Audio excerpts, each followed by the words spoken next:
Bw'onyomera sula mu nju ya kanyomonyomo bwe ndikuta ndikwata mulala kanyomonyomo bw'onyomera sula mu nju ya kanyomonyomo bwe ndikuta ndikwata mulala kanyomonyomo bw'onyomera sula mu nju kanyomonyomo bwe ndikuta ndikwata mulala kanyomonyomo. My wife and I learned about it at church, did a little bit of research, and then we thought it would be a great opportunity to get the entire family involved in giving back and serving others. And so the neat thing about Compassion International is you sponsor a child, but then letter writing is a big component of it. So we had young children, and so we got them involved in selecting the children to sponsor, and then had them write the letters and really become pen pals with the sponsored children, which really became a great learning opportunity for our children, not only to learn about a different culture, a different country,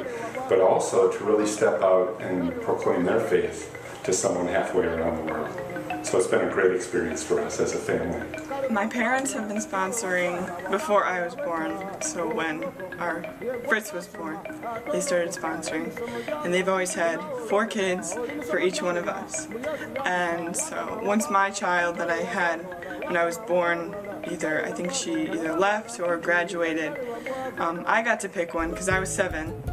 And we've always sponsored kids from Asia and the Philippines, and we've never really gone into Africa or anything, so I'm like, hey, let's do something different. So I picked someone whose birthday is 3 days away from mine. It's December 23rd of 2001, and I'm December 20th of 2001. And I'm like, this would be really cool, we would be the same age, it would be really fun to write, we'd be really connected. That's really how I started sponsoring her.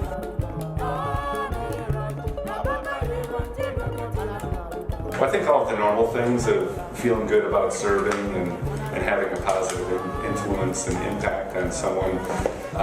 But I guess when I took the trip to Uganda, I learned a lot more. I learned about the real impact that sponsoring a child can have. It's a lot deeper than I would have ever thought. It's obviously the food, and it's the medical supplies, and more importantly, it's the Christian education and the faith that these children really learn through the organization.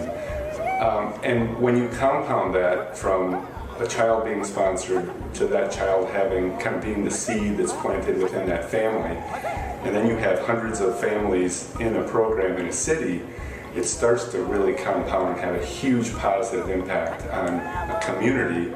And then you start to map some communities together, it starts to really move an entire country. And that's what I got to see in talking to some of the leaders within the Compassion organization in Uganda. They can actually see a difference in their country. So that's pretty cool. So we are planting little seeds, and I truly believe Compassion International is changing the world one child at a time. My parents, before I went on the trip, they're like, you're gonna be so changed, you're gonna be outside of the cedar bubble, and I'm like, whatever, sure, I'll think that, but I couldn't feel it until I went on the trip. And when we got there, even coming back from the airport, I would see the roads weren't paved, there were shacks everywhere, and it just made me think, I'm so richly blessed that I need to change myself so I can bless other people with the blessings that I have. And it's just, now I want to tell everyone, sponsor a kid because it is so cool. Even though you're not there, like I was, you can still see what happens when these kids, even in the pictures, they start smiling and they're happier. And it's just incredible. What has it done for your Christian faith? I think it's strengthened it a lot. Because whenever she writes, she always includes a Bible verse. And I always read that, and I'm like, okay, maybe I should start writing, and I should do this. And then I include Bible verses, and I remember those. And it just helps me go back to the Bible and look for new things that would not only help me, but also help her. Part of the trip to Uganda was you actually got to meet the child that we sponsored. And so on one of the days, we all gathered and got to meet the child that we sponsored. And it was an emotional day. It was a fun day. It was great for me to step back and watch Elsa kind of meet her child that she's been sponsoring for 7 or 8 years, and they've developed a relationship, writing letters back and forth.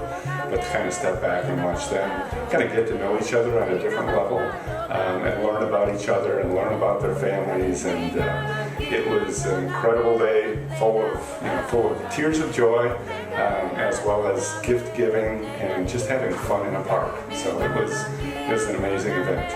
It was just really incredible, really. I don't know how I can explain it in words.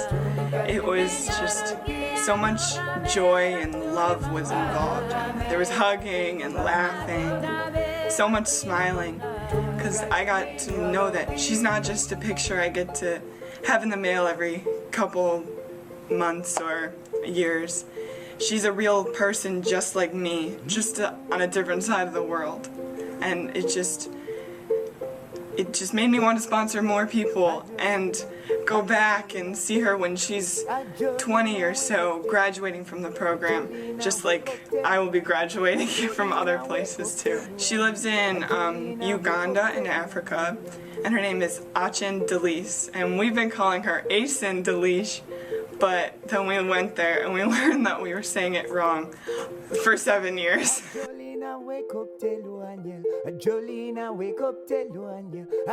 So I would just ask everyone to step back and reflect and pray.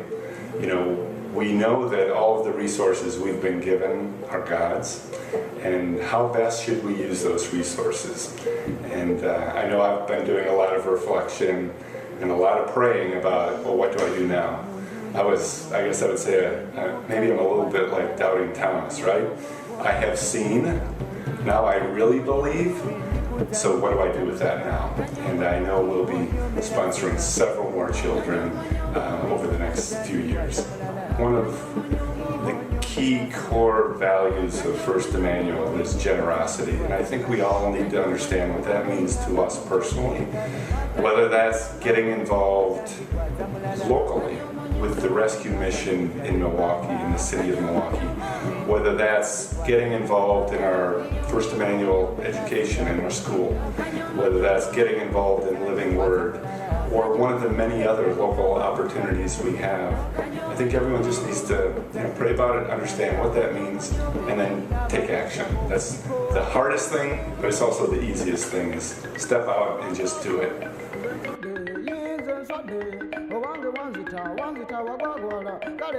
So on a home visit, we were visiting this little boy named Timothy, and he was in Gulu, which was a really rough part of Africa in Uganda. And so we were on a bus, he was on the bus with us, and we went to his house, and it was just a little shack.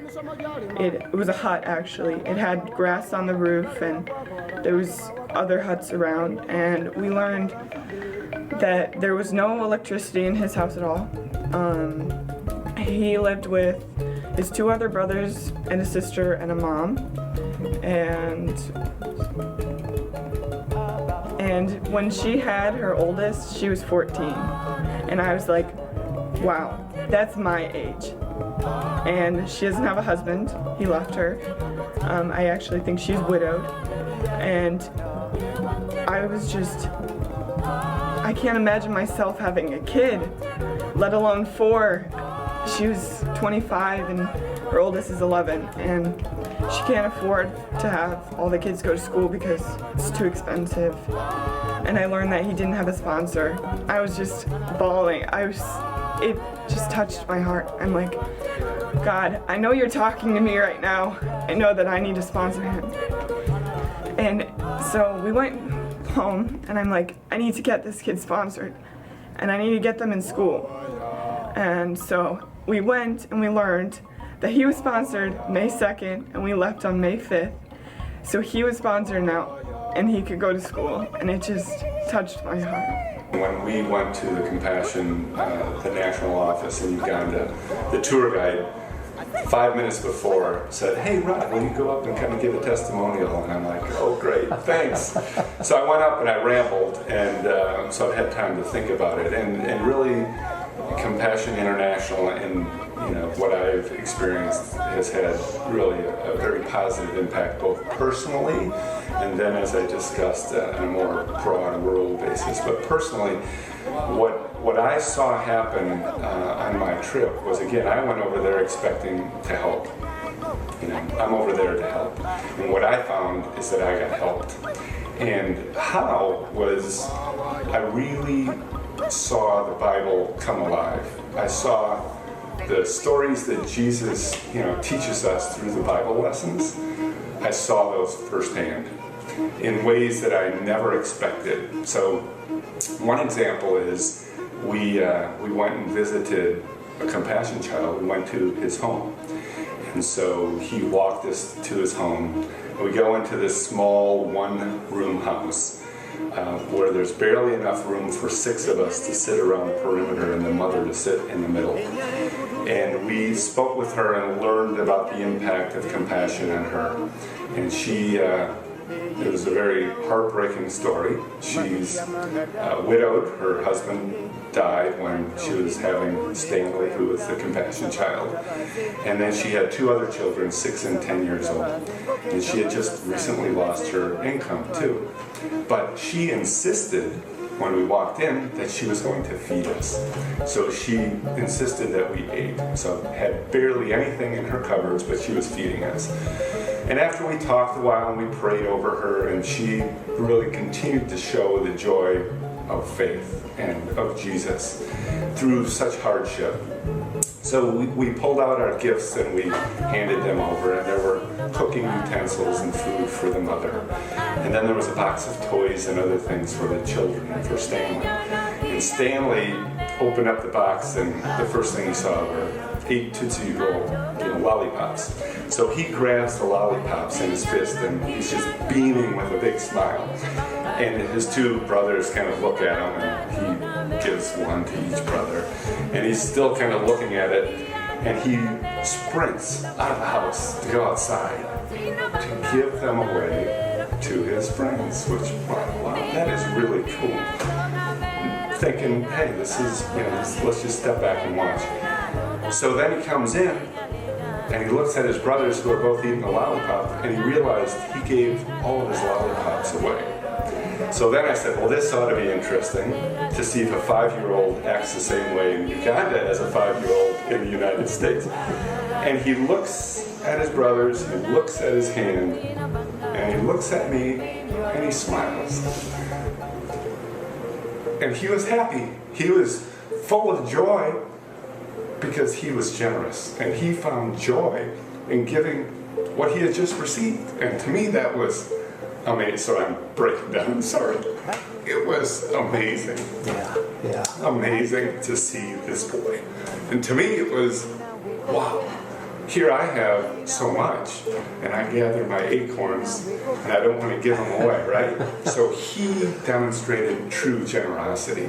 And so to me, that was one Bible story that I just saw firsthand that humbled me and that is requiring me to step back and say, how do I want to be different going forward? But to me, it was really seeing the Bible come alive. Mm-hmm. So it was, the generosity. And then to see, we went to a church in a remote part of Uganda, and to see the joy that was and the love that were coming out of these parents and teachers.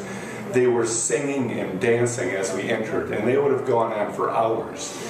But what they were demonstrating was the joy that they have in Jesus Christ. Mm-hmm. And they have nothing, but they have their faith. Mm-hmm. And in a lot of cases, their faith is unconditional and much stronger than what we have here at First Emmanuel. Mm-hmm. Yet we have everything, right? Mm-hmm. The United States, and we're living in our little bubble.